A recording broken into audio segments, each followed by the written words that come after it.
clases y muchos temas. Así que yo el jueves voy a dar clases normalmente. De última la clase queda grabada, así que no pasa nada.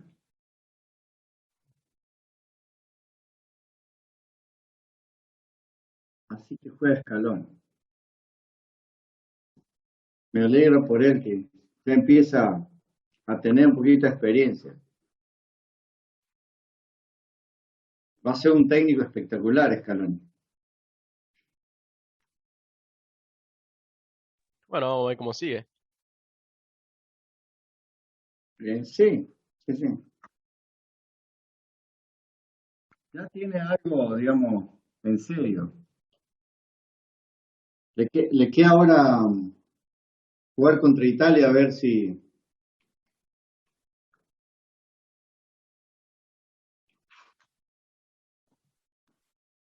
Esperemos que lo vaya bien. Creo que marzo del año que viene, creo, o febrero, que sería el campeón de la de la Copa América con el campeón de Europa y algún que otro campeón de Asia, no sé.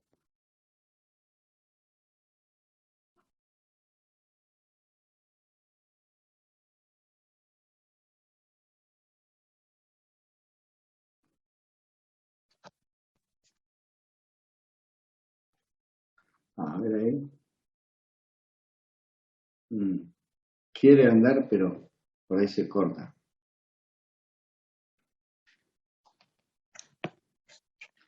Se ve que, claro, la laptop al cerrarla y abrirla, se ve que en la bisagra tiene el cable de video.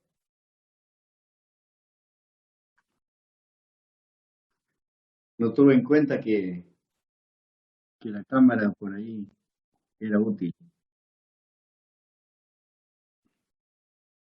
Tengo otra laptop, pero tengo un drama con esa laptop, a ver si alguien me puede dar una mano.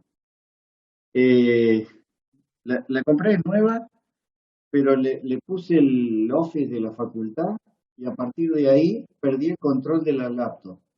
No tengo más el control como administrador y quiero instalar el ADS en esa laptop, pero para instalar el ADS me pide,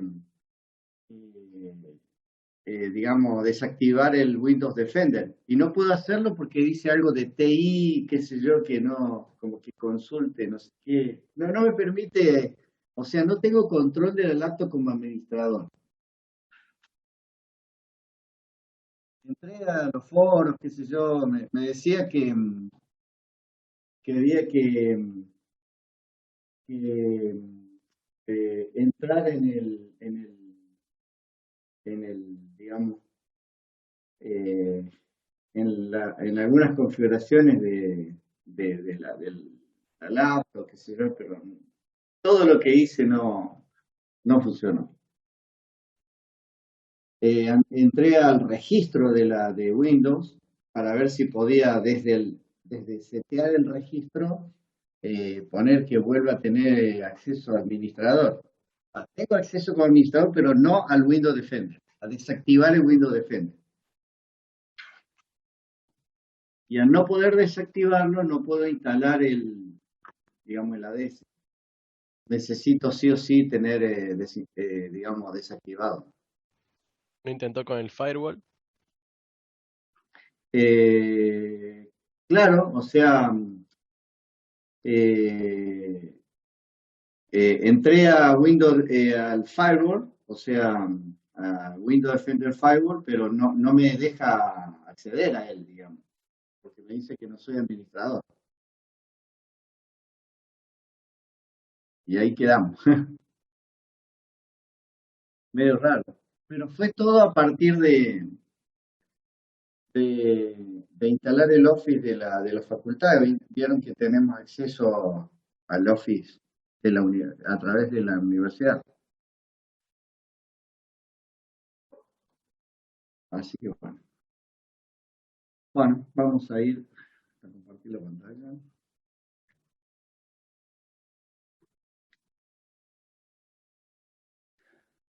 Vamos a ver. Hoy tenemos potencia. Hoy vamos a empezar con el capítulo 8.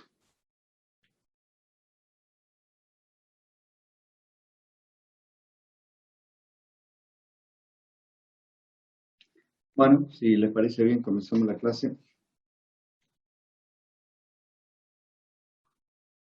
Buenas tardes, vamos a comenzar la clase de electrónica de potencia. Lo que vamos a ver hoy es el capítulo 8, control de motores de corriente alterna.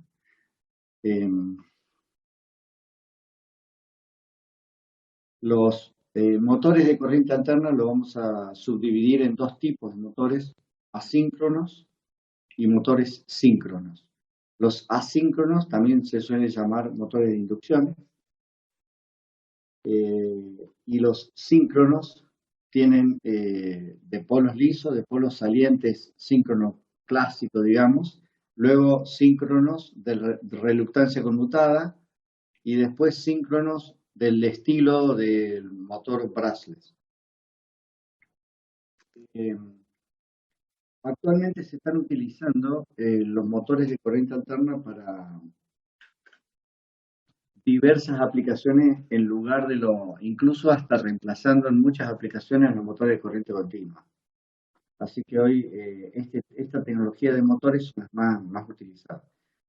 Generalmente a partir del trifásico en adelante, monofásico no, pero sí trifásico en adelante se están utilizando. Lo mismo que hicimos con el motor de corriente continua, vamos a tratar de caracterizar los motores o identificar algunos parámetros que tenemos que variar en los motores para hacer la electrónica de potencia que controla los motores. Bueno, la matemática relacionada con los modelos de las máquinas de corriente alterna vienen desde hace muchas décadas, digamos, pero la primera aproximación de un modelo matemático general para la máquina de corriente alterna fue desarrollado por Park en 1929, en donde utilizaba un sistema de tres ejes, en donde obviamente estamos hablando de motores trifásicos, donde tenía las tres fases, y lo llevaba a un sistema bifásico porque las tres fases que vimos en inversores, las tres fases en realidad no forman un sistema base ortogonal. Yo puedo un vector representarlo en lugar de ABC, de representarlo en lugar de un sistema ortogonal como es el que está a la derecha. Entonces eso es lo que hizo Park, tratar de hacer una matemática relacionada con un modelo bifásico, cuando el motor en realidad es trifásico. También en el modelo matemático había algunos componentes que no los podía hacer estacionarios. Es decir, ¿qué significaría estacionario? Que el modelo sea válido para los 360 grados de giro del motor. En ese caso, digamos, deberíamos tener una matemática que lo represente y bueno, pero que sea válido para los 360 grados, no que esté variando de acuerdo al ángulo, o por ejemplo la inductancia esté variando según el ángulo que encuentre. No, tiene que ser una inductancia que lo represente generalizada, pero estacionaria. Bueno, en 1942, Cron lo extendió para cualquier tipo de máquina de corriente alterna que se usaba hasta esos momentos, y hizo un sistema de ejes que le llamó él en directo y en cuadratura, que era un sistema de ejes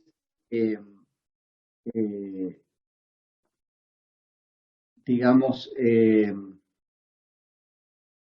que él, como él se llamaba Cron, bueno, le llamó sistema de eje de referencia sub K. ¿Pero por qué? ¿Por qué razón? Porque en realidad, si nosotros representamos un modelo matemático del estator, por ejemplo, en un sistema bifásico, y el modelo matemático del rotor también en un sistema bifásico, cuando ambos estén girando, no necesariamente físicamente, digamos, el rotor, que es el que gira, su velocidad de giro corresponde con la velocidad de giro del campo del estator. No necesariamente están girando ni siquiera a la misma velocidad y mucho menos a la misma fase. Entonces, lo que hizo Cron fue tratar de hacer un modelo matemático que referencie al sistema donde involucramos la matemática del rotor, la del estator, pero en realidad él creó un sistema independiente de los dos, digamos, en las cuales hacemos una relación de los otros dos sistemas justamente con este. ¿Por qué razón? Porque a lo mejor el estator tiene un campo giratorio determinado está justamente el campo giratorio del estator. El campo está girando, sin embargo el estator está quieto físicamente. Y el rotor, dependiendo del tipo de motor, también está girando, pero no necesariamente a la misma velocidad. Por otro lado, en el entrehierro, que es el espacio que hay entre el estator y el rotor, puede haber un flujo electromagnético involucrado que también está girando a otra velocidad que no es ni la del estator ni es la del rotor.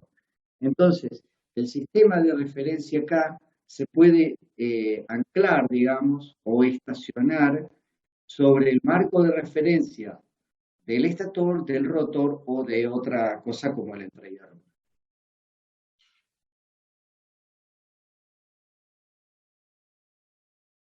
Luego, siguiendo avanzando, en el año 59, Kovacs y Rax introdujeron otra teoría que es la de la densidad del flujo del entrehierro, como una distribución, que esa distribución tiene una forma parecida a una sinusoide. Y esta es la distribución que ellos determinaron en el entrehierro, del flujo del entrehierro. Y bueno, tengan en cuenta que eso a su vez está girando los 360 grados. Esto es como una foto en una posición en un instante dado, en donde se puede ver un vector que representaría a todos estos componentes que están acá por uno solo, que le llamó phi sub s o lambda sub s. Bien, eso estaría girando los 360 grados, que sería como lo que se visualiza en el entrehierro. ¿Cómo se bobina una máquina de corriente alterna? Por ejemplo, trifásica. Bueno, el bobinado lo van a encontrar como está distribuido ahí. Es decir, este es el bobinado de una fase, de una de las tres fases. Gran concentración en el medio, un poco menos en los laterales, menos en los laterales y cada vez menos. Esa sería y ahí estaría como una distribución con un cable más grueso y más finito para abajo, pero en realidad el cable es el mismo, simplemente es la distribución del bobinado. Uno puede bobinar de muchas maneras un motor.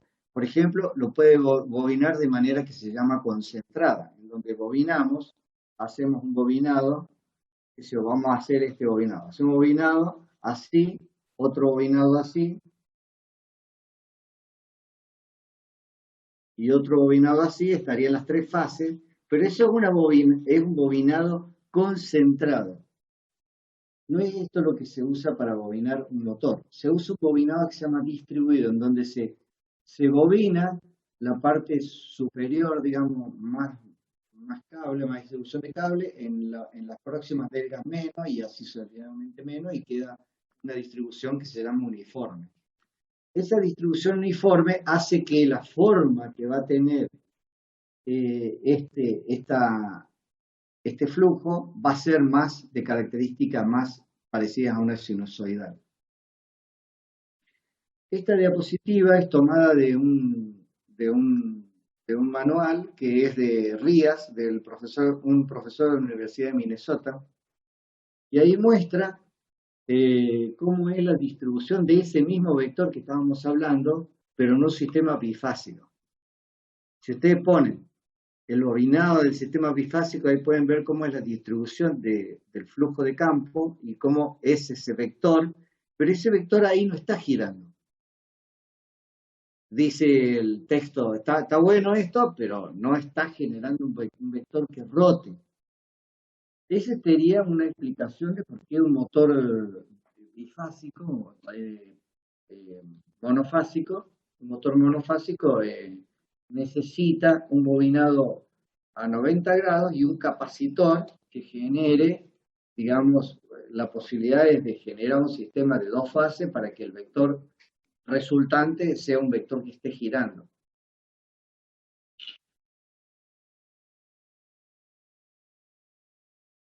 ¿Qué pasa si a esa fase sola le agregamos tres fases? Bueno, ahí ya estaría una, ahí estaría la otra y ahí estaría la otra. Entonces ahí sí tendríamos un bobinado con tres fases y ahí muestra, este sería el bobinado resultante de la fase A, la fase B, la fase C, y ahí estaría cómo queda la distribución del bobinado del campo rotante en un motor, digamos, de corriente alterna. Y esto que tienen acá es lo que vimos cuando vimos inversor y el SVM o el Spice Vector Modulator del inversor. Esto mismo lo vimos ya en inversores. O sea, acá habría una relación de cómo hacer la electrónica de potencia para generar este vector rotante que está acá, que lo estaríamos generando con un inversor que estaría viendo la fase A, B y C, que estarían generando esos tres vectores. Cada uno de esos tres vectores genera este vector resultante que está acá. Estos son tomados son como una, digamos, videitos generados por el profesor Rías de la Universidad de Minnesota, que está junto con Mohan, ¿no? Mohan, son de la misma universidad.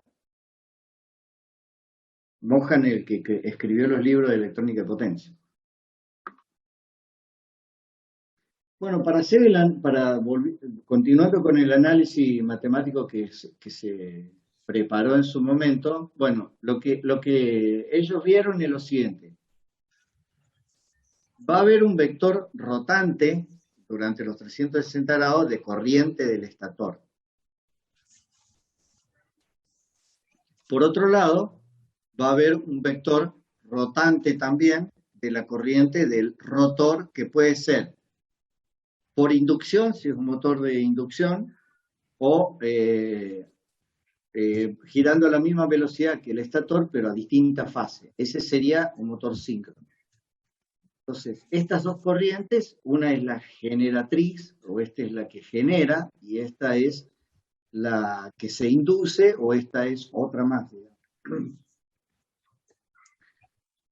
Acá adentro estaría el rotor girando a una velocidad omega, que es esta, la velocidad del motor. Y bueno, cuando gire, va a girar respecto a un punto de referencia, este sería el estator, y acá ha girado un ángulo, epsilon, cuya velocidad va a ser la derivada de éxito con respecto al tiempo. Por otro lado, acá tienen un bobinado del estator que representaría ese bobinado que genera el flujo de campo, el flujo del estator sería.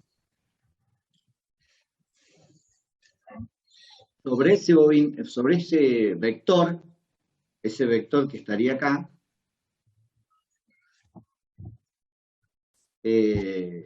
podemos decir que tiene un ángulo alfa. Y la diferencia entre los dos es beta.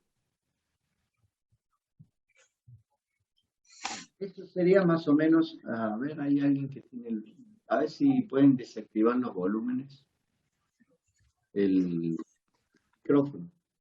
No sé, algún chico que tiene el micrófono conectado. Solamente conéctenlo cuando tengan si necesitan cortarme para decirme algo. Bueno, entonces, estarían ahí representados en este modelo el bobinado 1 del estator, el bobinado 2 del estator y el bobinado 3 del estator. Puntito y cruz, que acá estaría mostrando cómo entra y sale, ¿no? El bobinado. Y mostrado como si fuera un bobinado concentrado, cuando en realidad el bobinado en los motores es distribuido.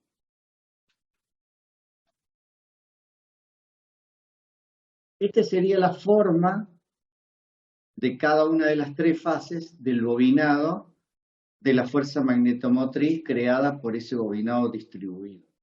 Y acá está cómo se visualiza, se visualiza como una onda viajera, como si fuera la misma onda viajera que vimos en otras materias, digamos.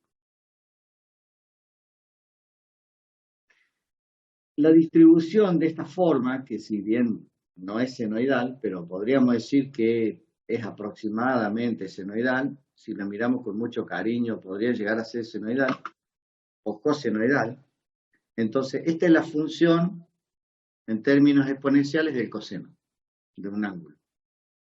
Entonces, la fuerza magnetomotriz es la cantidad de vueltas, n es la sumatoria, habíamos visto que era la de las n por i, de las n por la sumatoria de las n por i, y siendo la corriente del bobinado. En este caso del estator, porque es la fuerza magnetomotriz del estator. Como la corriente tiene esta forma, que es cosenoidal, entonces podríamos decir que es un medio de E a la J, que está acá, por I de S, y I de S asterisco, que sería el conjugado, que sería esta parte que está acá. Y con eso representaríamos a un medio de N por I, nada más que en términos exponenciales.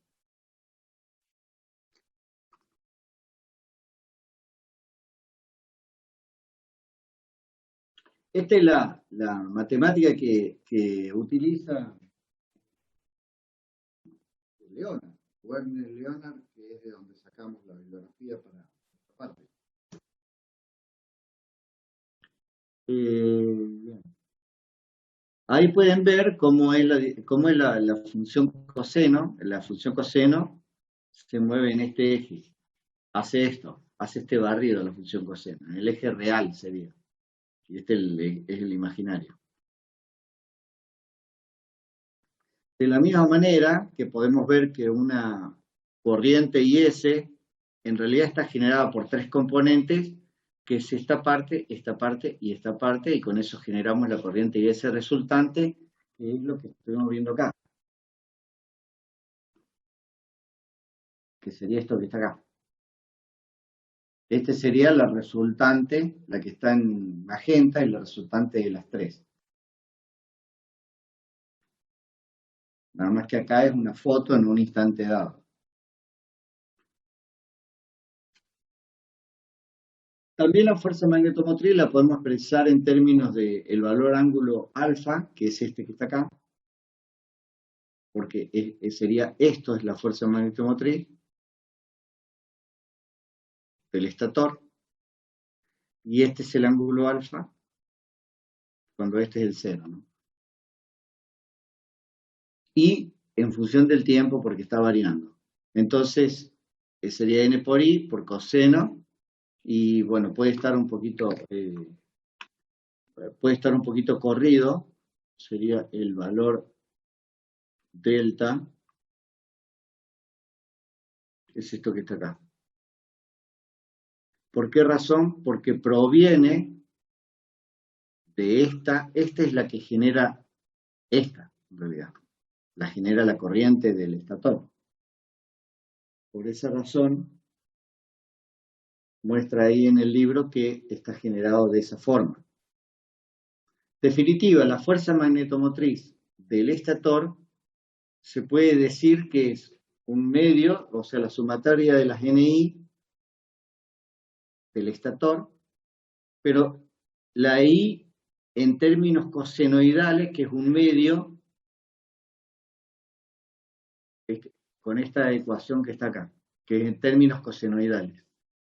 Es una forma de escribirlo, simplemente. Podríamos haberlo puesto NDS por IDS por el coseno de alfa.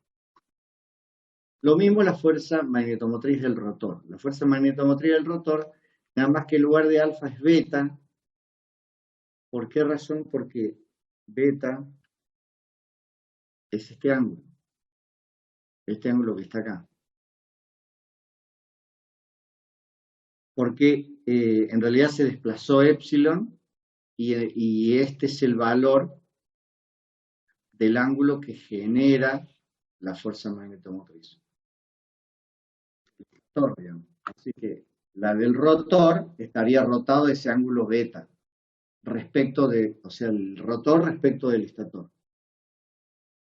Por eso es respecto de beta, por eso el rotor siempre es beta t y el estator es alfa t.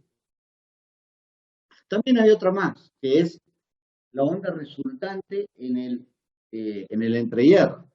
Entonces eso sería relacionado con alfa epsilon t y sería una relación entre las dos. Y bueno, la ecuación final está en el libro de Leonard, pero yo ya no la escribí. Pero sí hay una ecuación más. Esta es la distribución de nuevo que habíamos visto de una de las fases del bobinado trifásico de un motor utilizado para estas aplicaciones, que sería como un servomotor. Si es un motor común, digamos, que no sea utilizado para un servo, sino para una bomba, para algo así, ya no tendría que tener una distribución tan fina, digamos, tan buena.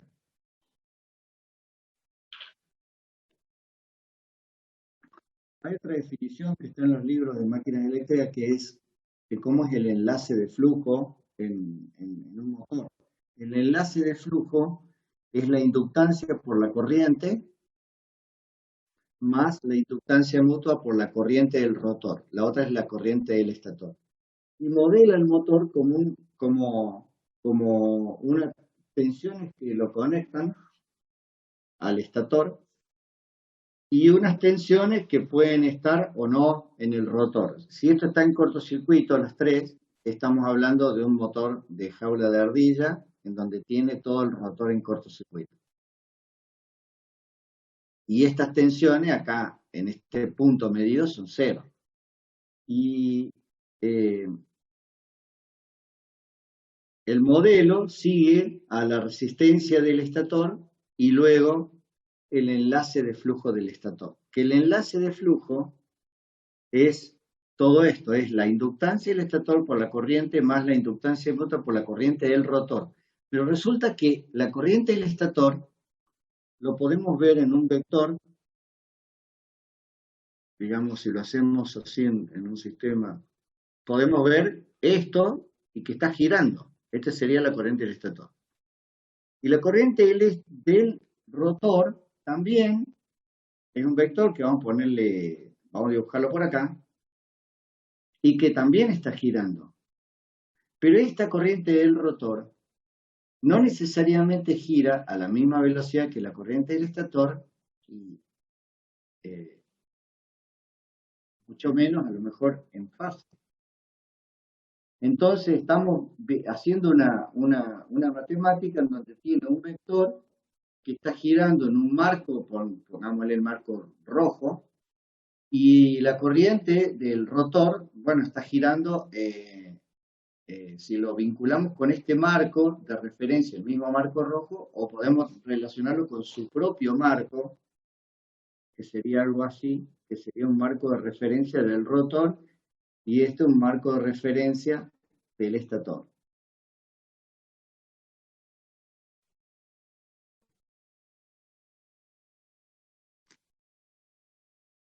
Entonces, perdón, entonces las corrientes que circulan por acá está hecha como la corriente, las tres corrientes, cuando en realidad después cuando veamos, en realidad siempre la terminamos haciendo solamente en un sistema bifásico. ¿Por qué? Porque no podemos matemáticamente utilizar el sistema trifásico que está por las razones que comentamos cuando teníamos inversores. este sistema trifásico ABC, o en este caso sería 1, 2, 3, en realidad me generaría la corriente IS1, IS2 y IS3, pero la corriente componente sería una sola IS, que es esta IS que está girando, que la podemos referenciar solamente en el marco, por ejemplo, de referencia que está acá, bidimensional, alfa, beta, que queda quieto. Entonces, este sistema 1, 2, 3, lo podemos representar por este otro sistema, por ejemplo, BS1, BS2 y BS3 por un BS, pero en una matemática bidimensional, que sería algo parecido como esto. Estos tres que están acá me generan, esto, IS1, IS2 y IS3 me genera el vector IS, pero yo el vector IS lo podría representar matemáticamente respecto de este sistema de ejes.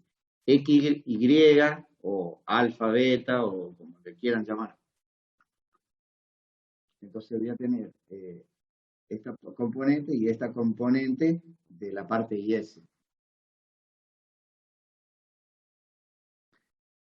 Entonces en este sistema bidimensional yo puedo representar BS como RS por IS por la derivada de lambda S con respecto al tiempo. Pero lambda S es todo esto.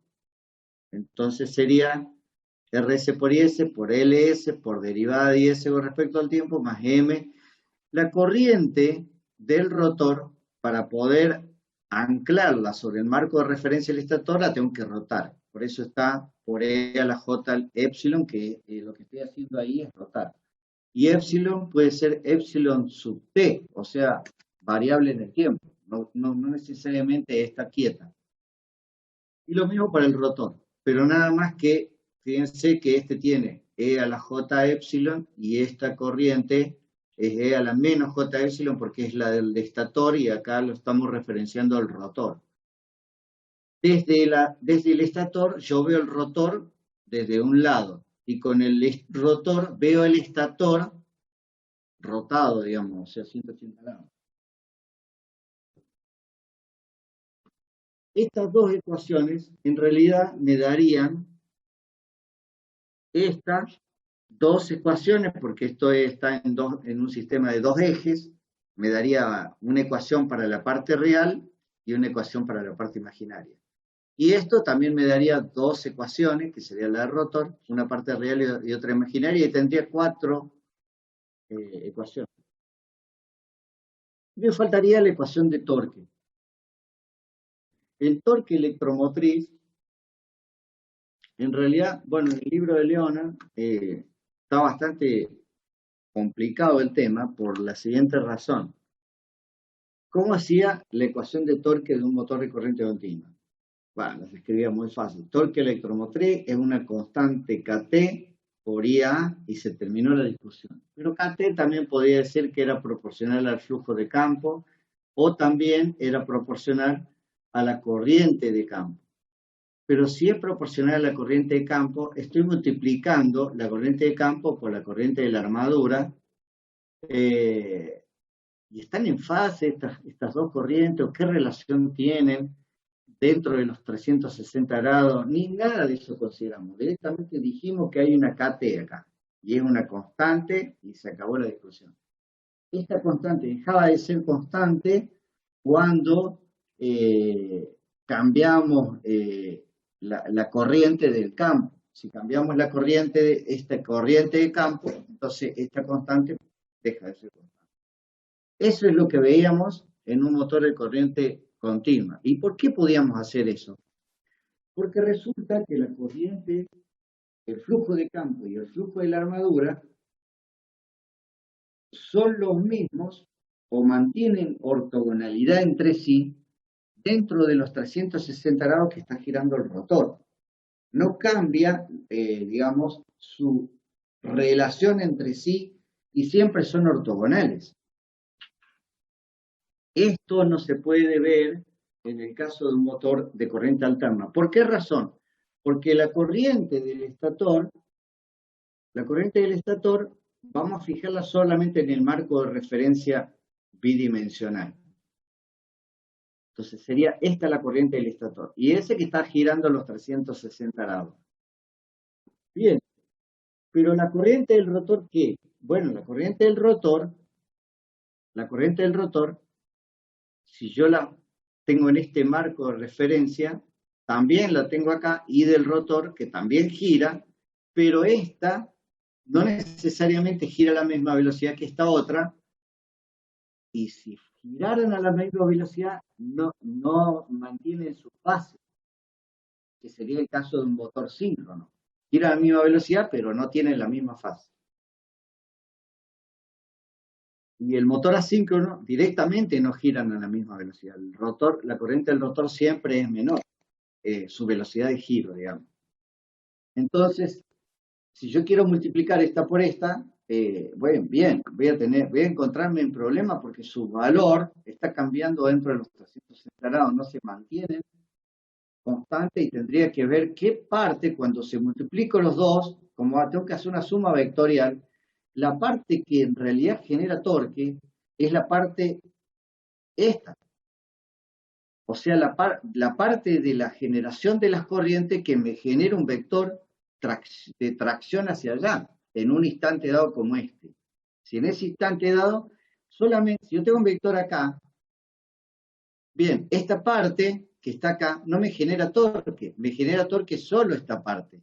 Entonces, de este vector corriente, suponga que fuera este el vector en cuestión, de este vector que está acá, bueno, no toda su parte me genera par. Entonces, si supongan que este fuera la corriente del estator, bueno, también tengo que hacer lo mismo con la corriente del rotor y ver, sacar su componente radial y tangencial y quedarme solo con la componente tangencial. Entonces, la componente tangencial de la corriente del estator multiplicada por la componente tangencial de la corriente del rotor, esas dos sí se pueden relacionar con las corrientes que eran el motor de corriente continua. Y de esa manera yo puedo hacer entonces la generación del torque o la identificación de cuál es su valor al final de cuentas. Bueno, Leonard lo que hizo es, hizo la integral de este lugar para verificar qué parte del producto de esas dos corrientes me generaba este par, y bueno, hizo la matemática, digamos, y bueno, ahí empezaron a aparecer las corrientes del rotor y del estator, y llegó a esta ecuación y a varias ecuaciones. La cuestión es que llegó a una ecuación siguiente, diciendo, el par es producido por la corriente por la corriente del estator, que sería esta, y por la corriente del rotor el producto, pero para poder multiplicarla tengo que rotar la corriente del rotor. Entonces, y el par en realidad podría verse para la generación de par como el producto de, digamos,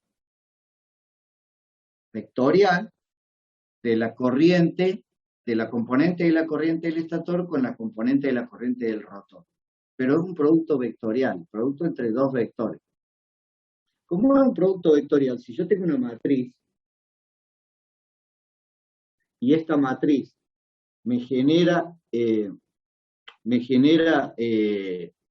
digamos, tengo acá distintas filas de columnas, yo tengo una matriz y yo quiero multiplicar, esa sería la matriz de la corriente. Y acá tengo la matriz de la corriente del estator. Y acá tengo la corriente del rotor. También. Los dos serían como una matriz de 2 por 2. Si lo veo bidimensionalmente. Cuando yo quiero multiplicar esto por esto, ¿cómo es el producto vectorial de dos matrices? Hago el producto de una matriz por la otra, y el producto vectorial es la parte imaginaria. Y el producto escalar es de la resultante que me dé la parte real. Por esa razón, acá, cuando hace el producto vectorial, me termina quedando que la componente imaginaria de ese producto vectorial es el producto que en cuestión que estamos buscando nosotros, que es el que me genera el torque. Lo digo así, es mucho más complicado demostrarlo y eso lo hizo Leonard, pero básicamente lo que hizo es, yo tengo las componentes de las corrientes y solamente, si yo lo visualizo así de una manera bastante burda, digamos, solamente las componentes tangenciales de ese producto vectorial de las dos corrientes es la que me genera torque. O podría ser de otra forma.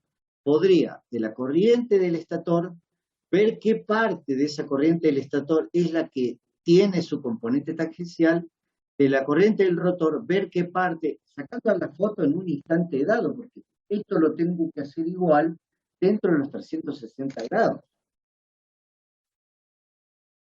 Entonces, Leonard lo que llegó a la conclusión es a una ecuación que puede ser esta que está a la segunda de la derecha, o esta de la izquierda, o esta de la derecha. Cualquiera de estas me da el valor del torque, que matemáticamente para el motor de corriente continua era simplemente Tm igual a Kt por Ia. Y la Ia era la única corriente que yo, o la magnitud escalar del vector corriente de la armadura, solamente la magnitud escalar es la que me interesaba a mí.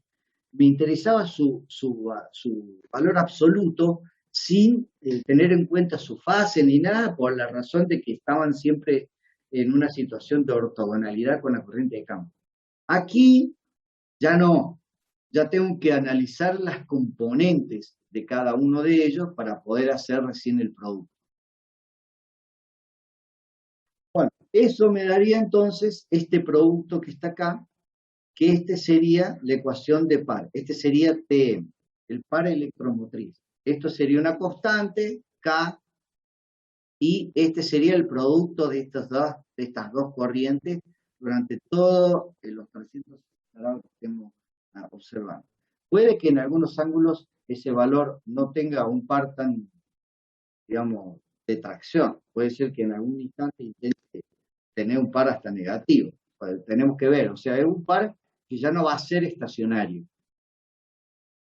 Y las demás ecuaciones son las mismas que ya habíamos visto antes, el motor de corriente continua, es decir, Tm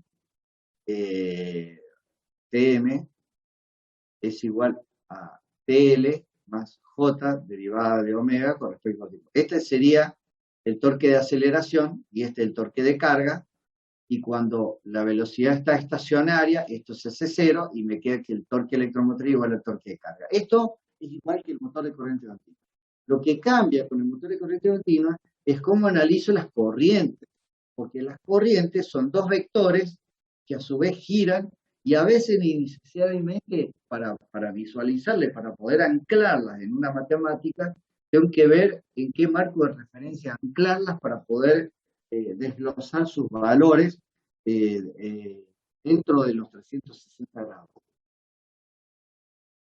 Entonces, habíamos escrito la ecuación de la tensión del estator, la ecuación de la tensión del rotor, que en realidad serían dos ecuaciones porque son ecuaciones vectoriales. Luego la ecuación, este es un resultado escalar, que es la ecuación de torque, pero derivado de la componente imaginaria de un producto vectorial de dos corrientes. Y después la velocidad del motor, que sería la que está acá. Con eso se escribiríamos el set de ecuaciones que representa una máquina generalizada de corriente alterna, que es las ecuaciones generalizadas que descubrió o que escribió Leonard en su libro. De ahí podríamos vincular un motor síncrono clásico, que sería ese que está arriba, y acá a la derecha, es decir, digamos, este sería el estator, y el rotor lo sacamos esta parte y ponemos este otro, en donde hacemos un cortocircuito, y este sería un motor de inducción, en donde tenemos esta parte más esta parte. Y esta parte más esta parte sería un motor de inducción, pero de rotor bobinado. Vamos a quedarnos por ahora solo con el motor de inducción. De esta ecuación generalizada que vimos ahí, bueno, la ecuación de torque y la ecuación de las velocidades se pueden, digamos, simplificar. En el libro de Leonard lo simplifica, es bastante largo la simplificación. No es cachar derivada como hacíamos en el motor de corriente continua, porque son ecuaciones escalares, acá son ecuaciones vectoriales.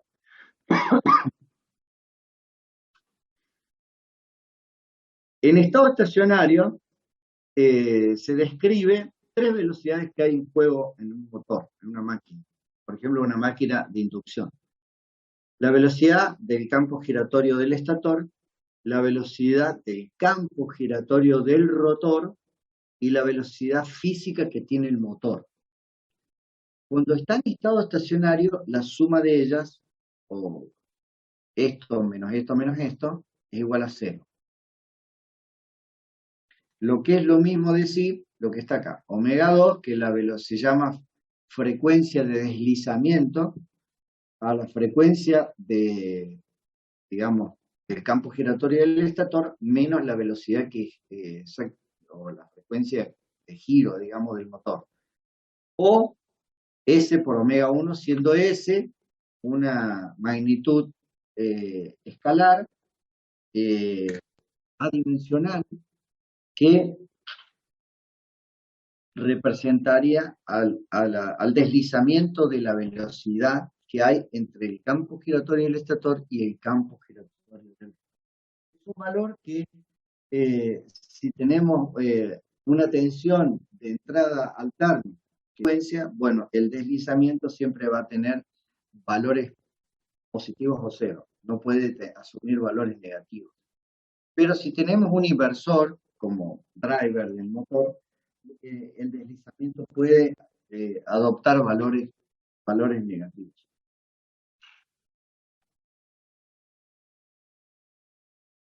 Si vamos al estado estacionario y tomamos el motor como un sistema bifásico, entonces esta representación de un motor sería una representación, pero en términos bifásicos. Si fuera el motor como está dibujado acá, acá estaría en las tres fases, lo llevamos a un sistema bifásico, en donde acá estaría IS es representado dentro de un sistema de ejes bifásicos, esto que está acá, IS, y está girando en un sistema que le vamos a llamar ortogonal alfabético.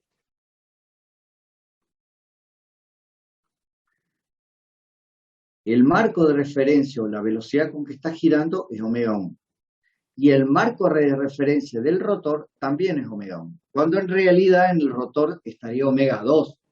Pero cuando yo lo referencio todo a un solo marco de referencia, resulta que los términos del rotor se tienen que reemplazar por este término.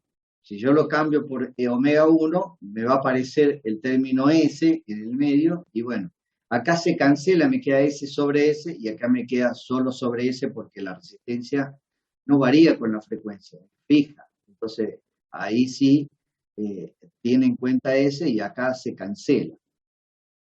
Este término que está a la izquierda es la resistencia del estator. Y la inductancia de dispersión, que le vamos a llamar LS, del estator. ¿Qué es la inductancia de dispersión? La parte que no se, digamos, del motor, la parte que entre el estator y el rotor que no se acopla. Esa sería la dispersión. El valor ideal es 0. El valor real es chico, pero muy chiquito. Son valores chicos. Y L0 es la inductancia mutua. Y en muchos libros se suele poner como todo vinculado a L0. Entonces, por eso le llama con un factor sub S de L0 y sub R de L0, como para decir cuán chiquito es comparado con L0. Y este sería LR, la resistencia de la inductancia, del rotor, de dispersión. Este y este son de dispersión. Y es la inductancia mutua. Y la resistencia del rotor es su valor que tenga, digamos, de resistencia de pérdida, pero lo tenemos que dividir por S porque todo lo estamos vinculado a un solo marco que es omega 1. Y la ecuación general de torque, que es esta ecuación de torque, esta que está acá, este es torque electromotriz.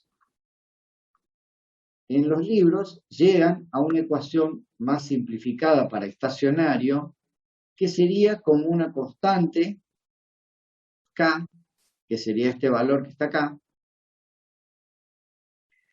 y las alimentaciones del motor. La tensión del estator dividido omega 1 y la tensión del estator nominal dividido omega 0, que sería la frecuencia nominal del motor. ¿Por qué hay una diferencia entre omega 0 y omega 1? Porque yo puedo tener un inversor que me alimente el motor, ponemos IM porque sería un motor de inducción, y acá estaría el torque y acá estaría omega M. Y por acá veríamos omega 1, que sería el vector que estaría girando, y acá veríamos la alimentación BS del motor.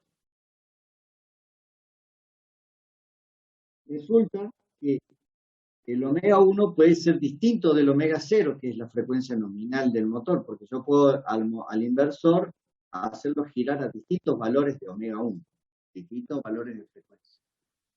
Y bueno, y en los libros aparece como un factor, que sería esto que está acá, que sería un factor de cómo se relaciona en el motor de inducción entre el deslizamiento y sus valores máximos. Y esta ecuación de torque me da una ecuación, una forma, digamos, que tiene esta forma. S, que sería el deslizamiento, torque, algo así como esta forma. En donde acá sería 0 y acá sería 1. ¿Cómo es la forma de un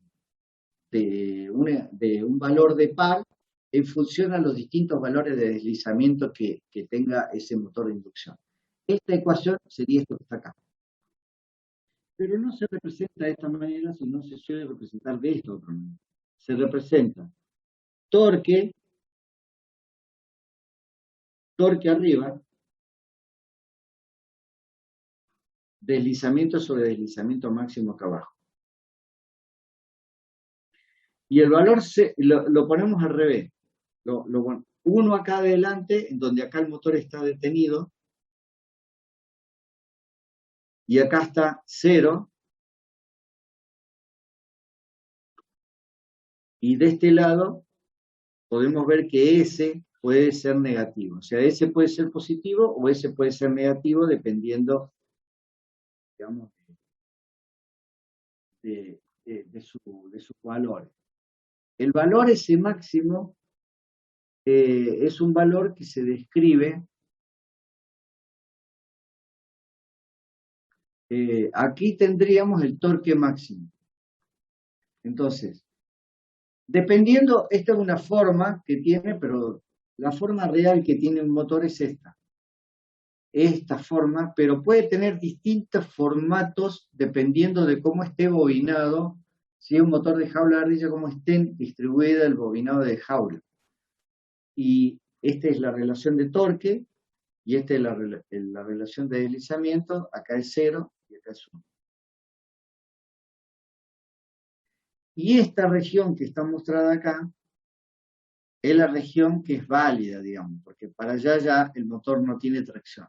De ahí para allá sí. Y acá los fabricantes mencionan una franja, no mencionan una línea como está dibujado acá o como está dibujado acá. No muestra una línea, porque el fabricante no le puede asegurar que el motor que diseñó, que fabricó, incluso ni siquiera para un mismo lote, ni nada que se le parezca, el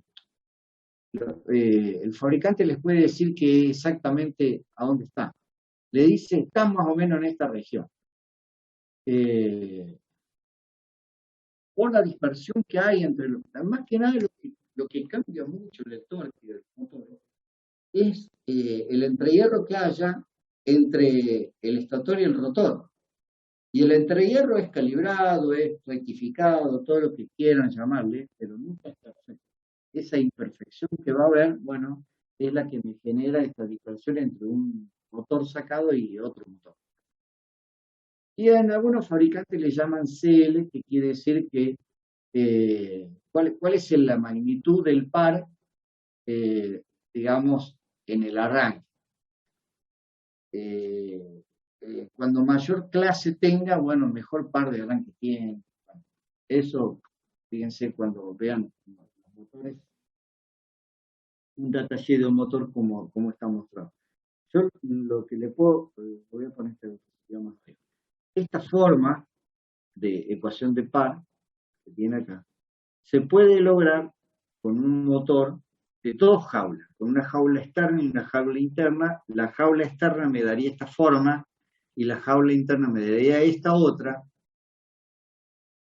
Ninguna es tan buena como de dos jaulas, digamos, que sería algo así como esto. O sea, la forma de cómo se manifiesta el par en función del deslizamiento depende mucho de cómo se construyan. Si yo lo pongo de otra forma, yo puedo poner que el deslizamiento en realidad es 0 acá y es 1 acá. Entonces, acá estaría detenido y acá estaría girando, digamos, desde este rango para allá, estaría girando.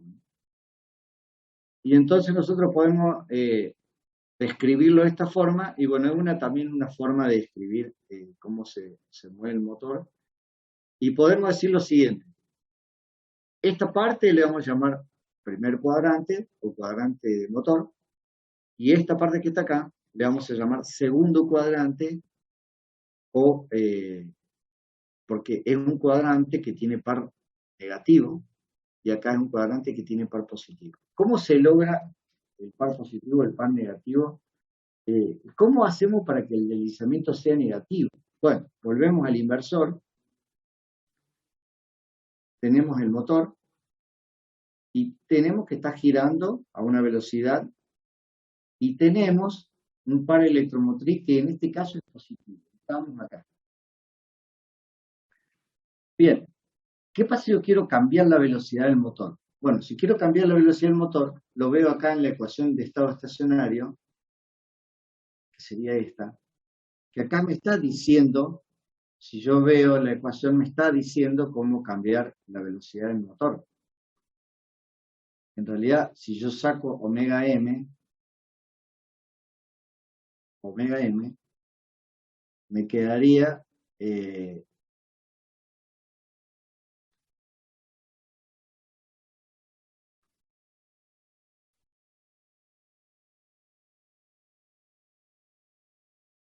sacado de acá. Me quedaría esa ecuación que está acá. Esa la saco de acá. ¿Qué ocurre? Esta sería la velocidad del campo giratorio del estator. Y este es el deslizamiento. Entonces, si yo quiero variar la velocidad del motor, entonces lo que hago es cambiar la frecuencia del inversor, que estaría cambiando omega 1, que sería esto que está acá. Entonces el motor va a variar en otra velocidad. ¿Por qué? Porque la velocidad del motor es igual a omega y 1 menos S. Si yo mantuviera constante el deslizamiento, entonces yo, cambiando la frecuencia del inversor, cambio la velocidad del motor. Hasta ahí vamos. Ahora, ¿qué pasa si quiero cambiar a otra velocidad más baja? Bueno, lo puedo hacer bajo la frecuencia del inversor, puedo variar la velocidad. Pero ¿cómo puedo estar en este cuadrante?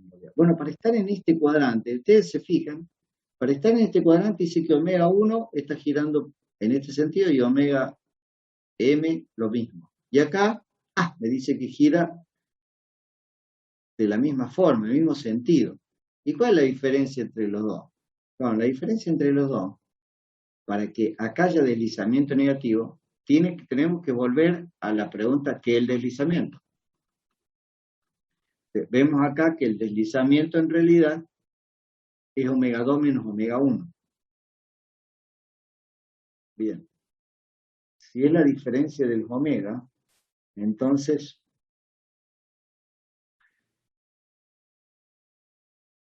fíjense acá cómo puedo hacer para lograr deslizamiento negativo. Bueno, para lograr deslizamiento negativo, en realidad, por ejemplo, ¿qué quiere decir deslizamiento negativo? Quiere decir que omega tiene mayor valor que omega 1. Acá estaría omega 1. Que el motor está girando a mayor velocidad que la frecuencia proporcional, no digamos, el inversor. ¿Y cómo es eso posible? Bueno, supongan el siguiente escenario. Yo tengo un omega 1 igual a la omega nominal. Entonces el motor está girando a su velocidad nominal porque yo estoy utilizando la frecuencia nominal. ¿Qué pasa si de repente yo la bajo un décimo de la velocidad, de la frecuencia nominal al inversor? En lugar de utilizar 50 Hz, bajo a 5 Hz. Bien, en ese caso me voy a encontrar que omega 1 tiene menor velocidad que omega. Omega, ¿por qué? Porque el motor estaba en una carga en donde esté conectado con su inercia de la carga, entonces el motor está girando con una inercia que hay del otro lado, por lo tanto no puede detenerse y hacer un seguimiento de la alimentación, de la frecuencia de la alimentación. En ese caso, me voy a encontrar en ese instante que omega es mayor que omega 1. Como es mayor, pero los dos están en el mismo sentido, el deslizamiento pasa a ser negativo. Si el deslizamiento es negativo, el torque es negativo. Entonces, si yo quiero frenar un motor de corriente alterna, lo que tengo que hacer es bajar la frecuencia del inversor de manera tal de que la velocidad del rotor sea mayor que la proporcional a la frecuencia del inversor. Y de esa manera estoy teniendo torque negativo y hasta es regenerativo, lo mismo que vimos en motores de corriente continua. Esto es un tema que se mantiene.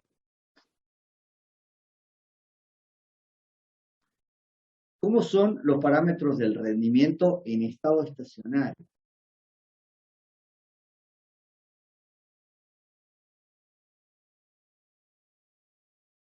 Bien, vamos a llamar potencia del entrehierro al torque electromotriz por la frecuencia del inversor. Y vamos a llamar potencia electromotriz al torque electromotriz por la velocidad que tiene el motor. O sea, hay dos velocidades en juego, la velocidad del inversor y la velocidad que tiene el motor. Entonces, las pérdidas van a ser el torque electromotriz, omega 1 menos omega n. Pero omega 1 menos omega n me había dicho que era S omega 1. Entonces, del otro lado vamos a llamar rendimiento a la potencia del motor dividido en la potencia del entrehierro, o sea, omega m dividido omega 1. Y omega m es omega 1, 1 menos s. Entonces, tacha esto con esto, y me queda que el rendimiento es 1 menos s. Quiere decir, como s es un valor absoluto que va entre 0 y 1, generalmente, entonces, a medida que se acerque a 1, el rendimiento empieza a caer. ¿Y cuándo se acerca a 1? Cuando el motor está más de este lado, más por acá, más cerca de este. Cuando estamos más de este lado, si estamos más de este lado, más cerca de 0, quiere decir que el motor está girando más cerca de la frecuencia síncrona. Llamémosle omega 1, más cerca de su valor de alimentación. Entonces, para hacer que un motor tenga mayor rendimiento, tengo que hacer que el motor esté más cerca de deslizamientos chicos. ¿Cómo caracterizar un motor de corriente alterna en términos de, digamos, de estado estacionario? Bueno, en estado estacionario vamos a llamar que la alimentación es un vector bidimensional que gira a una frecuencia omega 1. La resistencia del rotor, la inductancia de dispersión, acá le llama L sub L, es L digamos, de pérdida, lee acá.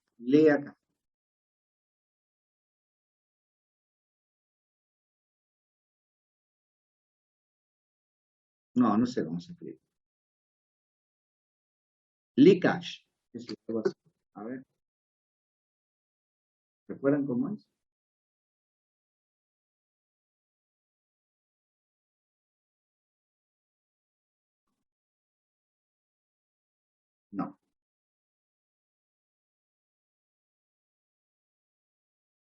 Bueno, disculpen después, pero el L es de pérdida.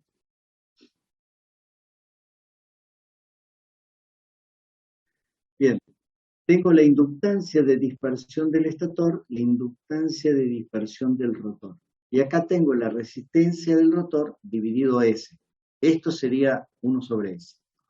Y acá tengo la inductancia mutua, que le llamamos L0 o LM. LM también en algunos.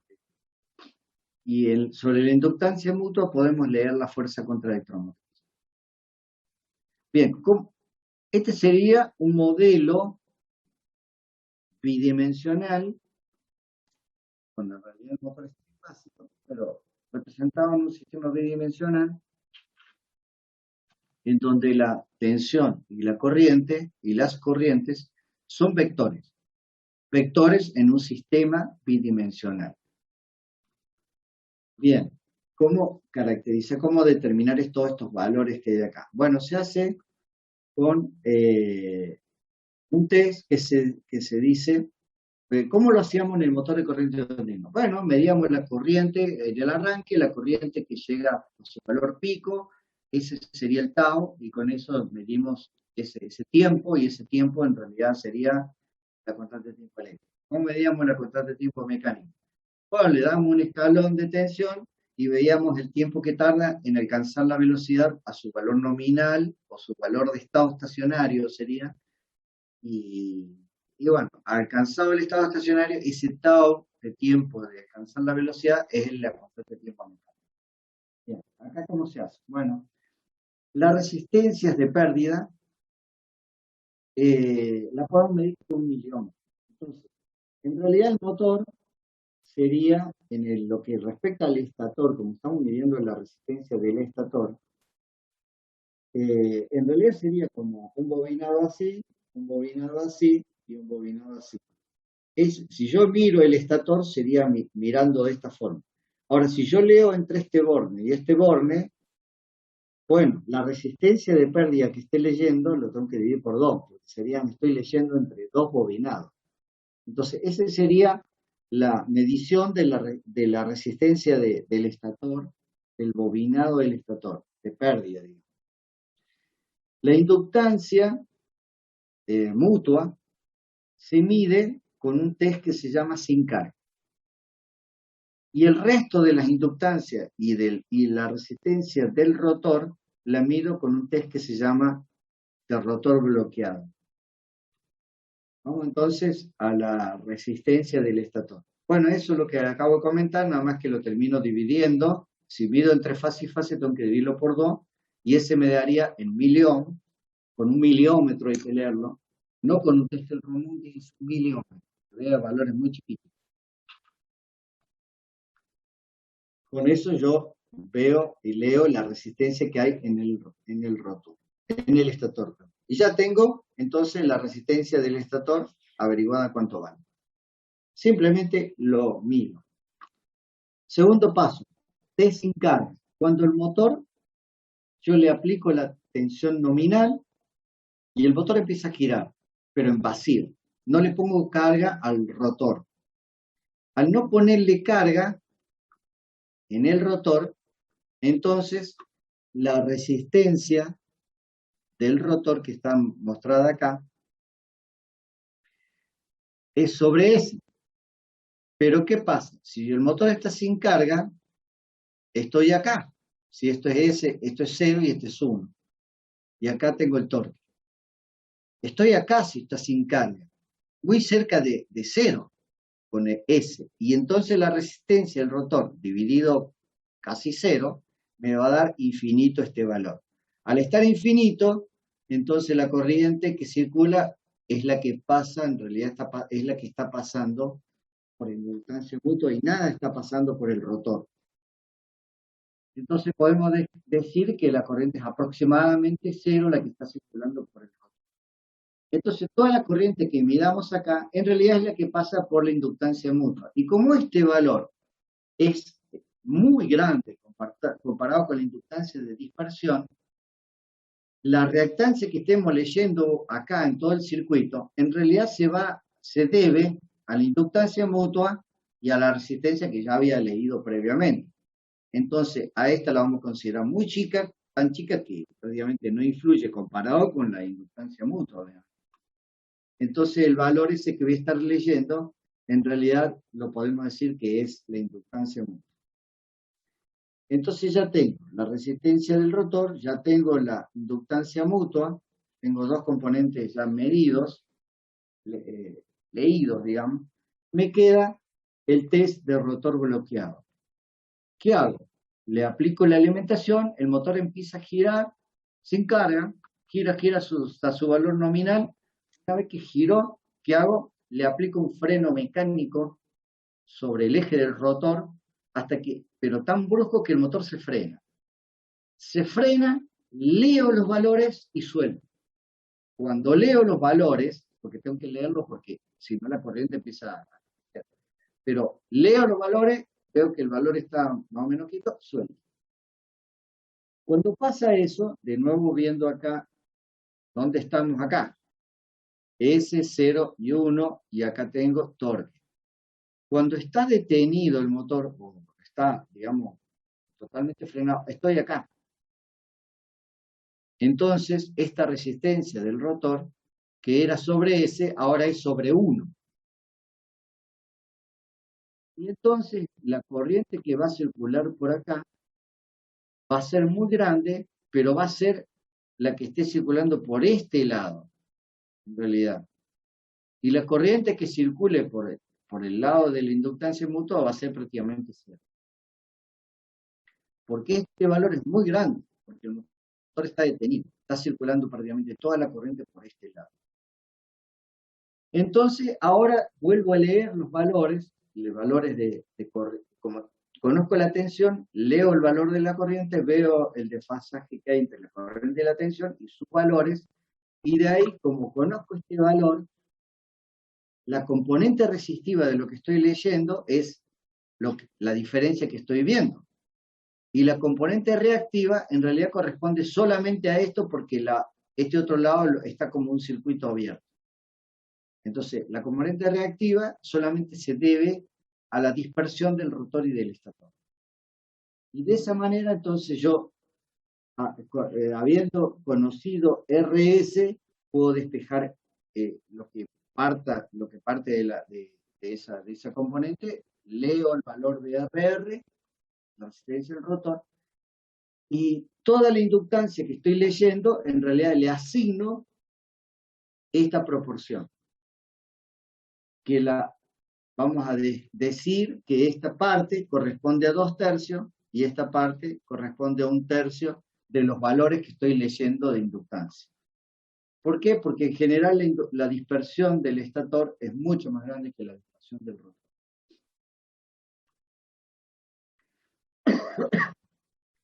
Y de esa forma ya tengo caracterizado todos los componentes, pero de estado estacionario. Entonces yo puedo, tomando esos datos medidos a cortocircuito y a circuito abierto y después de mediciones con el miliómetro, puedo decir los valores que tiene, digamos, el motor.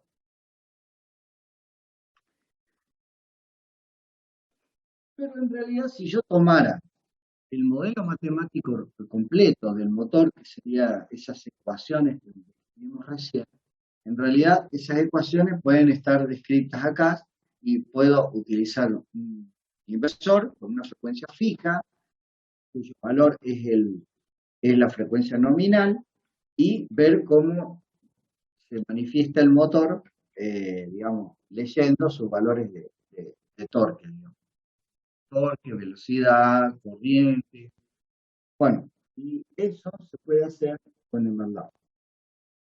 Y no se puede hacer con el PSPICE porque el problema del PSPICE pasa lo mismo que con el motor de corriente continua. No están los modelos, no están los modelos en accesible, pero sí están en el Simulink o en el MATLAB. Están disponibles. Entonces, al estar disponible es mucho más fácil de hacer las simulaciones por este lado.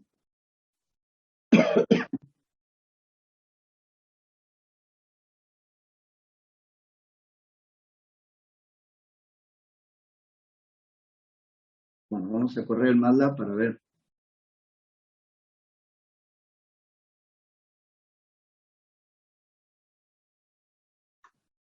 No me da ¿Me mucha podría bolilla. mostrar un segundo la filmina del sin carga del...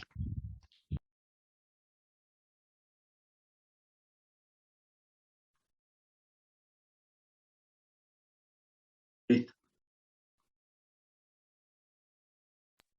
Ahí está, gracias. Era para copiar una cosa.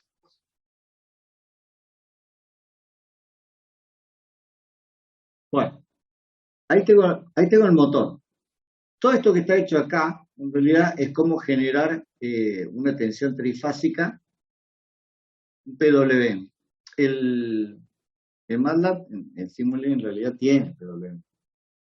Acá tienen distintos de PWM generador de 3 niveles, o sea, o de generador trifásico. Esto está más hecho a mano, pero se puede hacer de una manera mucho más, más simple, digamos. Bueno, acá está la alimentación, digamos, trifásica al motor. Y el motor, bueno, lo puedo representar de esta manera y puedo cargar los parámetros del motor, lo mismo que se hacía con un motor de corriente continua. Pero si veo dentro de la máscara, también podría ver cómo está modelizado acá. Bueno, está modelizado con una parte eléctrica y con una parte mecánica, y si vamos a la parte eléctrica, bueno, tiene cómo va generando las componentes, y acá tiene el modelo, y acá tiene la matriz de transformación. ¿Para qué? Para leer las corrientes y cómo vincularlas respecto de algún marco de referencia. Acá tiene 3 marcos de referencia disponibles el modelo del motor. Marco de referencia del rotor, marco de referencia estacionario y marco de referencia síncrono. 3 marcos de referencia distintos. Esta es una representación matemática de cómo hacer esos marcos de referencia. Vamos a hablar un poquito más después sobre eso. Y el modelo, digamos, acá tiene el modelo de torque, esta parte un poco más parecida como era el motor de corriente. Bueno, así hace el modelo sobre cómo modelizar. Hay muchos modelos, incluso las distintas versiones del MATLAB de Simulink también ha ido cambiando los modelos. Bueno, una vez creado el modelo del motor, después lo único que uno hace es cargarle el parámetro del motor, ¿no?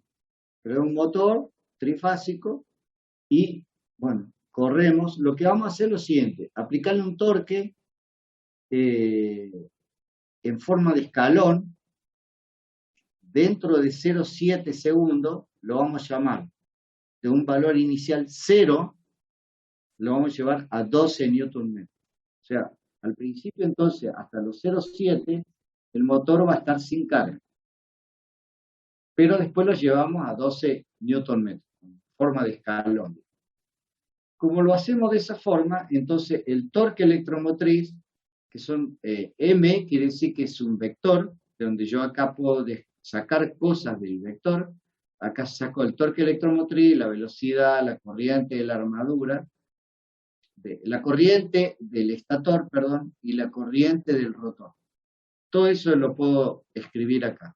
Pero el torque en particular, voy a poner el torque electromotriz junto con el torque de carga, que sería esto, en el mismo eje, que sería el segundo. El primero es la velocidad, el segundo es el torque, el tercero es la corriente del rotor, y perdón, del estator, y por último es la corriente del rotor.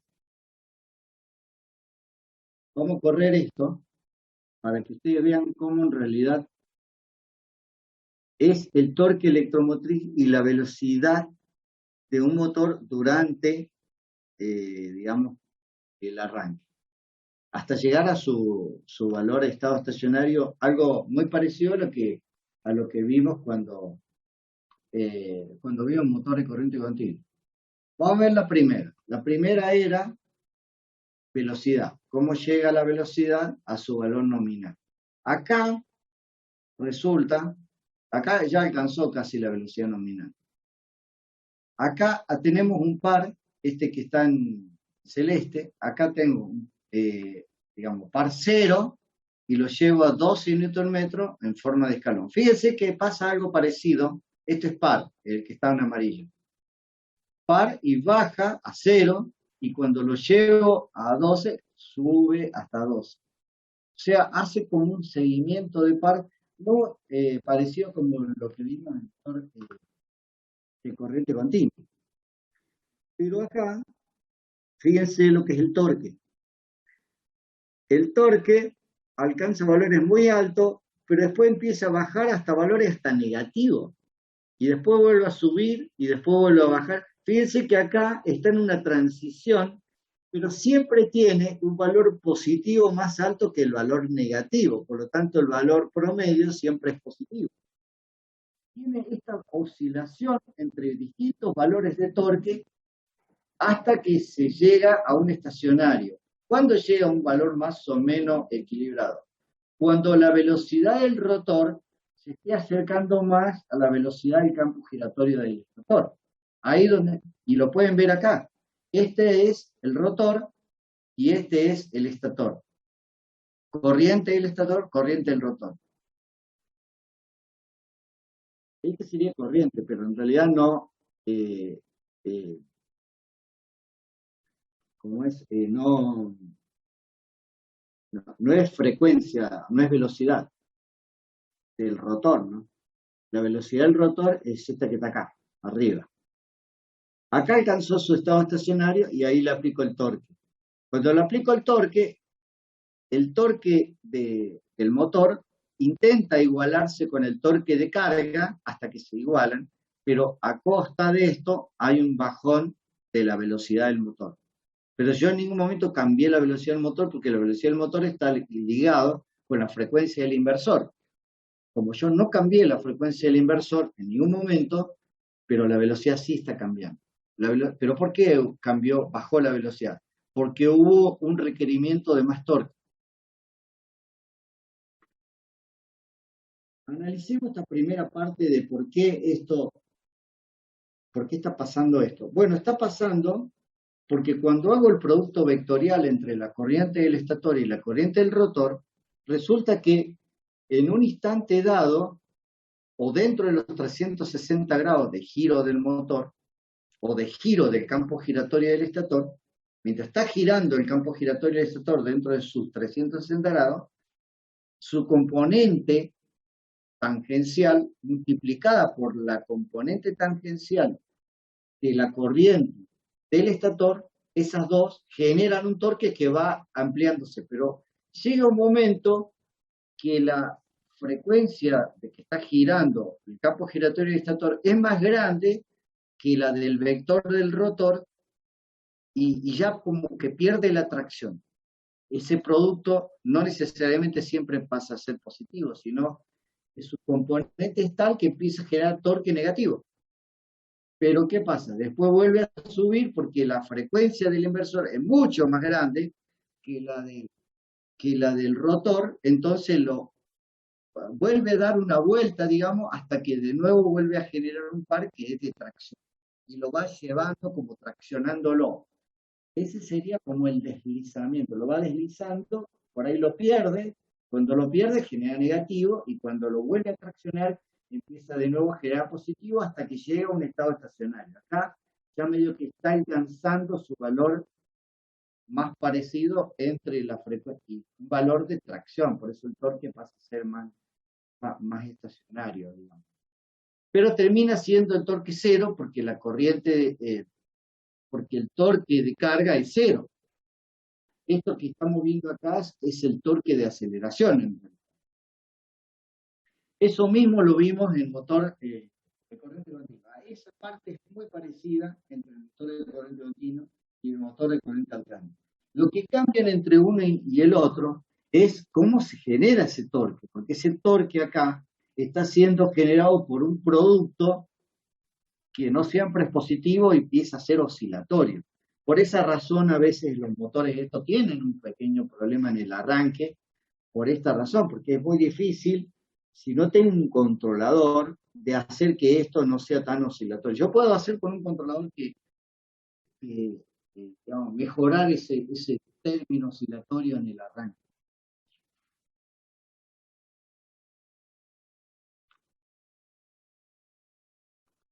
Bueno, ¿qué otra cosa pueden? Bueno, acá pueden ver las tres corrientes de alimentación del inversor. Ahí tiene la corriente de la fase, lo podemos hacer más, verlo en más detalle.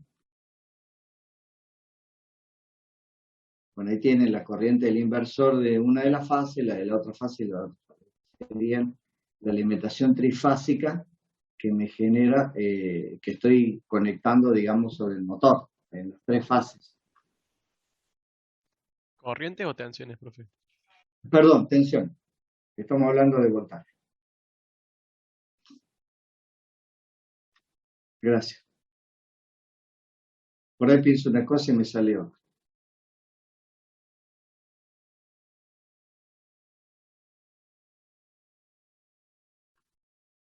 Bueno, eso lo van acá en el MATLAB también pueden encontrar esta diapositiva. Y esta es una forma, nada más que acá tenemos directamente un puente generado por un inversor trifásico y con un generador PWM. Y bueno, y también, o sea, lo puedo hacer de esa misma forma. Hay muchas formas de hacerlo. Pero en definitiva estoy alimentando con una trifásica el motor con una frecuencia fija, porque lo que estoy acá viendo, intentando verles cómo se comporta con un sistema de lazo abierto. Acá no hemos cerrado nada del lazo. Si bien el par electromotriz se acomoda al par de carga, bueno, lo vemos acá, se acomoda al par de carga, tanto acá como acá, hace un ajuste del par electromotriz hacia el par de carga, siempre y cuando tengamos más par electromotriz que el par de carga requerido. Si no, el motor intenta detenerse, no lo tracciona. Esto que está acá es de otro diapositivo, obviamente, una que les saqué de acá. Son unas imágenes, digamos, que me gustó cómo estaban mostradas. Entonces, vamos a decir lo siguiente, que para variar la velocidad de un motor de inducción, vamos a utilizar esta ecuación que está acá, que es, puedo variar la velocidad del inversor o puedo variar el deslizamiento. La velocidad del inversor, en realidad, es la frecuencia del inversor dividido el par de polos. O sea, hay una constante metida también por ahí. Entonces, para controlar un motor, en realidad voy a necesitar un inversor. Y también puedo cambiar la cantidad de pares de polo. Entonces, hay motores que si yo solamente necesitara dos velocidades nomás, bueno, tienen motores que yo puedo con una serie de relés cambiar por dos pares de polos distintas y bueno, tendría dos velocidades distintas y si con eso me alcanza, bueno, listo, ya tengo mi variador de velocidad, no necesitaría otra cosa. Si no, tengo que utilizar el método de variar la frecuencia síncrona o variar la deslizamiento. Entonces tengo variando el deslizamiento y variando la frecuencia del inversor. Variar el deslizamiento sería una cosa así. Acá estoy variando deslizamiento, pero ¿cómo varío el deslizamiento? En realidad, lo puedo hacer de la siguiente manera. Si yo a un motor le voy bajando la tensión del valor nominal más abajo, sin cambiar la frecuencia, ¿no? Manteniendo la misma frecuencia, pero voy bajando la tensión, en realidad la, digamos, curva característica de torque se ve muy modificada por esta situación, al punto tal de que los valores que baja el torque es cuadráticamente conforme vaya bajando la velocidad. O sea, el torque baja con el cuadrado de la tensión de alimentación. Esto explicaría por qué muchos motores de heladero, por ejemplo, cuando baja la tensión de la red, Si baja un poco nomás, ya con que el motor se detiene. Y se puede hasta quemar el motor, porque el motor una vez que queda detenido, está circulando corriente y empieza a calentarse. Y se quema. Entonces, en realidad yo puedo bajar la tensión de alimentación, pero el torque baja muy abruptamente porque baja con el cuadrado. Por ejemplo, si yo tengo que la tensión la bajé a 0,5, el torque baja a 0,25. Pero ¿qué hago con esto? Bueno, si yo bajo la tensión de alimentación, en realidad lo que estoy haciendo es cambiando la forma de esta curva, porque cambia la forma. Y si yo tengo un mismo valor de torque, bueno, voy a tener un valor de deslizamiento S1 y un valor de deslizamiento S2. Simplemente con el hecho de haber cambiado la tensión de alimentación. Entonces, cambiar la tensión de alimentación puede ser algo así como cambiar el deslizamiento. Obviamente, que al bajar el par, tengo menos disponibilidad de par. Esa es digamos, la contra que tengo en este método, que es un método medio terrible, porque ¿qué sentido tiene bajarle las posibilidades de par a un motor? Bueno, pero es un método que se utilizó, digamos, cambiar el deslizamiento. ¿Cómo lo hacían? Bueno, otro detalle, no es un verdadero método de control de velocidad. ¿Por qué razón? Ningún método de cambio de deslizamiento lo es. Porque acá, por ejemplo, tengo el torque de carga, que está mostrado acá. Pero si el torque de carga empieza a ser más chico, empieza a esta curva a ser un torque TL2, si lo hago más chico todavía, sería así, un TL3, y si lo hago cero, bueno, si lo hago cero estaría acá. ¿Y el deslizamiento cuánto vale en ese caso? Y el deslizamiento vale cero. Y si yo cambio la tensión ahora, vayamos al extremo, ¿no? Estoy sin carga, y empiezo a bajar la tensión de alimentación con esto y voy a ver que la velocidad en realidad no cambia. Entonces, el hecho de cambiar digamos, el deslizamiento, si no hay carga, no aplica a cambio de velocidad, porque la velocidad del motor es igual a omega 1 menos S. Si S es 0, omega M es igual a omega 1 independientemente de lo que yo haga.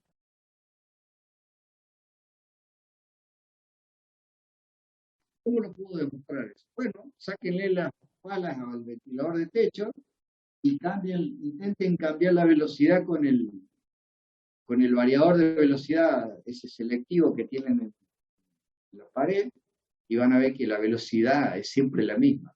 ¿Y por qué? Y bueno, porque en realidad las palas son las que a través como están ubicadas, las que hacen torque, y ese torque hace que cambie de deslizamiento y con eso cambia la velocidad. Por acá tenía una manera de hacerlo, pero una manera bastante precaria, pero existió, digamos. ¿En qué aplica esto? Bueno, para un ventilador de techo es suficiente, no hace falta otro variador de velocidad. Bueno, con esto cerramos por el momento, y la clase que viene vamos a ver un poquito de variar velocidades en los motores de corriente alterna, ya teniendo en cuenta un poquito cómo es la caracterización del motor, que bueno, ahí tienen qué tendríamos que hacer para variar, digamos, y cómo se ve el torque electromotriz con las variaciones de torque de carga. Esto es bastante comparativo, digamos, con un motor de corriente continua, aunque no son iguales. No son iguales en los términos de las corrientes, porque las corrientes están proveniendo de campo giratorio y, bueno, es otra forma, y no son estacionarias como si lo eran en un motor de corriente continua. Entonces, nos va a quedar la clase que viene de ver control de motor de corriente alterna y hacer los drivers para controlar, y ya ver un poco más desde el punto de vista de electrónica de potencia, porque lo que vimos hoy es más desde el punto de vista, digamos, de las máquinas eléctricas, de conocer un poquito el motor. Bueno, ¿preguntas?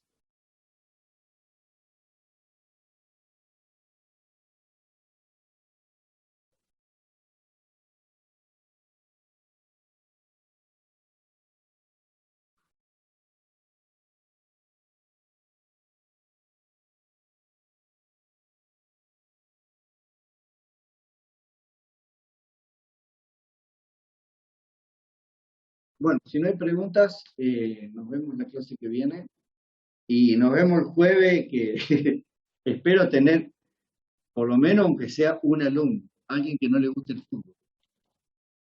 Con que tenga un Profe, alumno, yo ya me puedo sentir muy satisfecho. Sí, escucho. Hola, profe, tengo una consulta. Es de otro tema que ya hemos visto. ¿Le puedo hacer una consulta para el Sí, tema del paper? sí. Hoy estaba buscando el tema y estaba viendo los inversores resonantes, que no lo hemos visto, digamos, no lo vamos a ver tampoco, y no está en su apunte. Pero Inversores resonantes, inversores resonantes, sí. no, no lo damos. Bueno, entonces estaba buscando ese tema para el paper y buscando varias fuentes me encuentro con que algunos le llaman convertidores resonantes y otros inversores resonantes. ¿Es lo mismo? Bueno, no. El tema es así. La diferencia entre un inversor y un convertidor, Sí. o una fuente, o una fuente de alimentación como por ejemplo, una fuente conmutada y un convertidor, es que los convertidores son bidireccionales. La energía puede entrar hacia la carga o de la carga ir hacia el bus con un capacitor de base. ¿Por qué utilizar convertidores resonantes, ya sea para fuentes conmutadas o para inversores? Porque en inversores no tendría sentido. Te digo por qué. Porque siempre en fuentes conmutadas sí es necesario. Yo no lo di al tema, no doy, digamos, lo van a tener en el apunte, hay un capítulo, hay una diapositiva en donde está convertidores resonantes. Sería el D. Ese no lo dimos. El tema es así. Las fuentes conmutadas, por ejemplo, si vamos a hablar de fuente conmutada, la fuente conmutada que tienen transformador de aislación, en donde el transformador, o sea, fuentes conmutadas aisladas, en donde de este lado, del lado izquierdo tengo la llave y del otro lado tengo los rectificadores, y bueno, saco la energía, y tiene un transformador en el medio puesto. Resulta que a medida que voy aumentando la frecuencia, digamos, el transformador se hace más chico en volumen para la misma potencia necesaria. A medida que aumenta la frecuencia, necesito menos volumen para manejar más potencia todavía. Entonces se ha visto que para 100 kHz ya el núcleo es bastante interesante, es chiquito y puedo lograr 1 kW con menos de medio kilo, digamos. 1 kW de potencia, digamos. ¿Y qué pasa si yo sigo aumentando la frecuencia? Bueno, perfecto. El volumen del núcleo cada vez más chico, pero empiezo a tener muchas pérdidas en los transistores. Pérdidas tan grandes que hasta parece ser que tengo más pérdida, o sea, lo que saco de beneficio de energía con el volumen más chico en un transformador, lo pierdo con las pérdidas de conmutación que hay en los transistores. ¿En dónde? Y bueno, las pérdidas que hay, digamos, en el T-on y en el T-off, digamos, esta energía que hay, esto es tiempo y esto es potencia, digamos, este sería la potencia de off. Esta parte es la potencia de conducción y esta es la potencia de on. Estas serían las pérdidas, digamos. Bien, empieza a ser muy grande porque la frecuencia de conmutación empieza a ser muy grande y estos valores son apreciables ya con los tiempos de retardo que tienen los transistores. Entonces, ¿qué se diseñó? Y se diseñó una manera de que, digamos, de que utilizar la parte resonante de los componentes. Por ejemplo, ¿cómo era el transistor durante el T-on? La corriente empezaba a crecer hasta llegar a su valor máximo y luego abro la llave, entonces la corriente llega a cero. Esta es la corriente de una llave durante el T-on. Bueno, pero ¿qué pasa si yo lo conecto en un circuito resonante? Bueno, la corriente va a tener esta forma. Perdón, lo vamos a dejar mejor. Va a tener esta forma. En donde acá va a alcanzar cero y va a tener una forma de un pulso senoidal si estamos, cuando la llave se cierre, se encuentra en un sistema cuya frecuencia resonante sea esta, ¿no? Sea esta. Si esa es la frecuencia resonante, entonces en lugar de tener esa forma de pico que teníamos, que mostrábamos recién, en donde su valor máximo de corriente lo apago el transistor, acá cierro la llave y la corriente tiene esta forma, y cuando alcanza cero, abro la llave. Entonces es el lugar ideal. ¿Por qué? Porque cerré la llave con corriente cero y apago la llave con corriente cero. Esos son los conmutadores resonantes. Y aplican para frecuencias de más allá de 100 kHz. Pero en inversores, los inversores trabajan en 30 kHz. Entonces, o 50 kHz. Hacer inversores resonantes ya no es tan común, digamos, no es tan usado, digamos. Es por esa razón que no lo doy yo.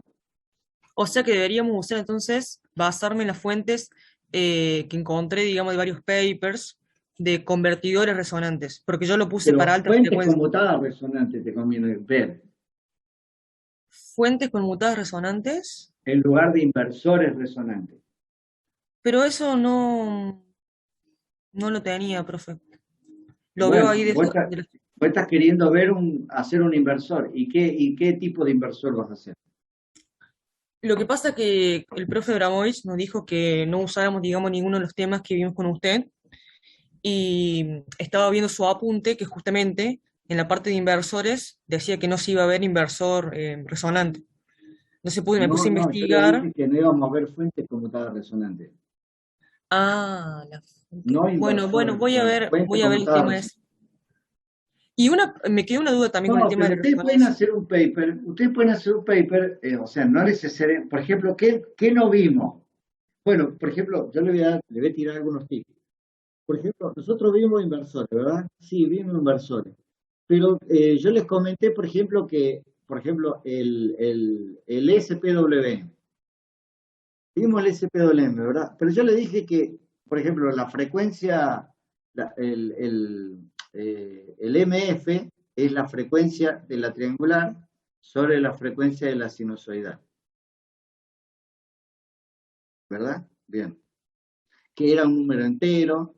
Yo le comenté, por ejemplo, que si no era entero, si esta relación no era entera, por ejemplo, era fraccional, podía tener subarmónicos, armónicos por debajo o alrededor de la fundamental. Y bueno, ese es un tema que yo lo dije, pero no lo demostré, ni mostré ningún paper relacionado con eso. ¿Qué pueden hacer de eso? No pueden hacer muchos temas relacionados con lo que vimos en clase, pero profundizar de lo que vimos. Y ya no estarían dando lo que vimos, sino que estarían haciendo algo que no vimos en clase, pero que sí les mencioné que en los papers está. Después, por ejemplo, el tri-SPWN. Bueno, hay otros métodos. Yo le voy a mostrar, por ejemplo, un SPWM, pero en el ADS en lugar del SPICE, porque se puede hacer cualquier software, digamos. También lo pueden hacer en el SPICE, ¿no? Pero le voy a mostrar uno que yo lo tengo preparado, que lo utilizo para otra cosa, ni siquiera es de...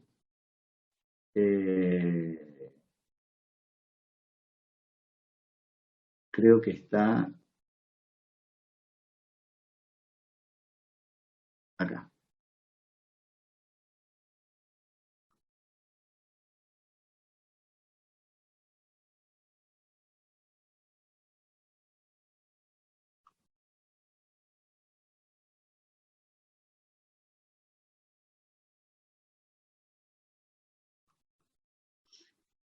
¿Se acuerdan que yo le mostré cómo hacer una tri-SPWM? O sea, a una señal, a una tensión, agregarle una tercera armónica, una inyección de la tercera armónica. Bueno, le voy a mostrar cómo se hace una inyección de tercera armónica. Esto es para RF, pero vale lo mismo para potencia. Acá tienen una señal con su tercera armónica. Y esta es la combinada, que es el efecto final, digamos, que es lo que vimos en el tri-SPWM. Acá tienen otra, pero le agregué 5 F0 y miren la forma que termina teniendo. O sea, si yo a una señal trifásica, a una señal, le agrego su tercera armónica y le agrego una componente de la quinta, se puede mejorar lo que estaba en el tri-SPWM. Ahora, ¿por qué este valor tiene que ser un sexto? Bueno, ustedes pueden probar con que tiene, yo le pongo un medio. Este valor, cuando es muy grande,